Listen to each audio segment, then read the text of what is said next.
व्यवस्था बदहाल, जनता लाचार, इस पर बात करेंगे लेकिन एक छोटे से ब्रेक के बाद।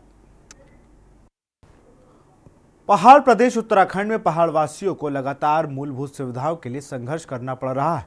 आलम यह है कि डबल इंजन की रफ्तार से विकास का दावा करने वाली बीजेपी के राज में भी ये संघर्ष कम नहीं हुआ। दरअसल उत्तराखंड के टिहरी और चकराता से बदहाल की तस्वीरें सामने आई हैं। पहले टिहरी जनपद की बात करें तो यहाँ प्रतापनगर में चौल लंब गांव सीएचसी अस्पताल का एक वीडियो सामने आया है, जहां दर्द से महिला कर्रा रही है, लेकिन अस्पताल में महिलाओं को उपचार देने वाली एक भी स्टाफ मौजूद नहीं। तो वहीं दूसरी तस्वीर चकराता के उदवा गांव की है, जहां सड़क ना होने के वजह से बीमार बुजुर्ग को ग्रामीणों की डंडी कंडी पर लाद कर 9 किलोमीटर तक पैदल चल रहे हैं। देखिए इस रिपोर्ट में।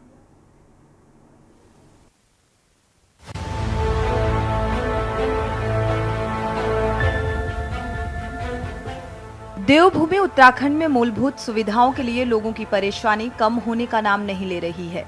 पहाड़ों की बदहाल, स्वास्थ्य, शिक्षा, रोजगार की व्यवस्था से पलायन लगातार बढ़ रहा है। वहीं पहाड़ों में रहने वाले लोगों को कई दिक्कतों का सामना करना पड़ता है। ऐसा ही कुछ उत्तराखंड के टिहरी और चकराता में देखने को मिला, जहां टिहरी के प्रतापनगर में चौड़ लंब गांव सीएचसी अस्पताल का एक वीडियो सामने आया, जहां दर्द से एक महिला कराह रही है, लेकिन अस्पताल में महिला को उपचार देने वाला एक भी स्टाफ मौजूद नहीं है। पीड़िता के तीमारदार ने वीडियो बनाकर बेहतर स्वास्थ्य सुविधाओं की पोल खोल दी है। दूसरी ओर चकराता के उदावा गांव में सड़क न होने की वजह से बीमार बुजुर्ग को ग्रामीण डंडी कंडी पर लाद कर 9 किलोमीटर तक पैदल चले, लेकिन अस्पताल में भर्ती करते ही अगले ही दिन बुजुर्ग ने दम तोड़ दिया। चिकित्सकों की माने तो बुजुर्ग को समय से इलाज नहीं मिल पाया। राज्य में अब बदहाल स्वास्थ्य सेवाओं पर आरोप प्रत्यारोप शुरू हो गया है। उत्तराखंडी होने के नाते हम सबके लिए डूब मरने जैसा है। अगर हम 23 साल के उत्तराखंड गठन के बावजूद भी अपनी मातृशक्ति को न्यूनतम स्वास्थ्य सेवाएं भी नहीं दे पा रहे हैं।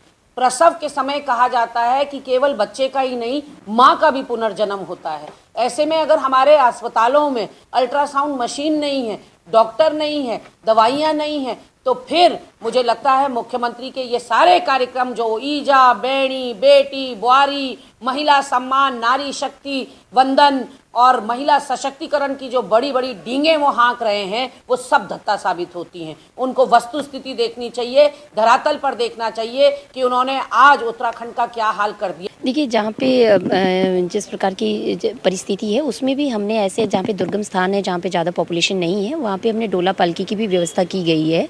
और सभी लोग जितने भी हमारी आशा बहनें हैं, हमारे जहाँ वहाँ पे जो भी स्टाफ है हेल्थ का, सभी लोग वहाँ पे कार्य कर रहे हैं। और कहीं पे अगर ऐसी स्थिति आती है तो उनके लिए भी जहाँ पे नहीं सड़क गई है या 1-2 मकान बहुत दूर है तो वहाँ पे पालकी की व्यवस्था रहती है, लेकिन ये है कि समय से सूचना मिल जाए। आपको बता दें कि राज्य को बने 23 साल से ज्यादा का समय हो गया है, लेकिन आज भी पहाड़ वासियों को मूलभूत सुविधाओं के लिए परेशानियों का सामना करना पड़ रहा है। बेहतर सड़क, शिक्षा, रोजगार और स्वास्थ्य सुविधाओं के अभाव में पहाड़ों से पलायन लगातार जारी है। पलायन आयोग की रिपोर्ट की माने तो उत्तराखंड में हर रोज औसतन 230 लोग पहाड़ से पलायन कर रहे हैं, जबकि 2018 से पहले तक ये आंकड़ा 138 था। रिपोर्ट के मुताबिक उत्तराखंड में वर्ष 2008 से 2018 के बीच कुल 5,02,717 लोगों ने पलायन किया, जबकि पलायन आयोग के गठन के बाद 2018 से 2022 के बीच बीते 4 वर्षों में ही ये आंकड़ा करीब 3,35,841 पहुंच गया है। बेहतर सड़क, शिक्षा, रोजगार और स्वास्थ्य सुविधाओं के अभाव में पहाड़ों से पलायन लगातार जारी है। बहुत बुरी हालात हैं। 6-7 साल हो गए बीजेपी को शासन में, और लगातार कोरोना का टाइम हमने देखा, उसमें पूरी तरह फेलियर रहा।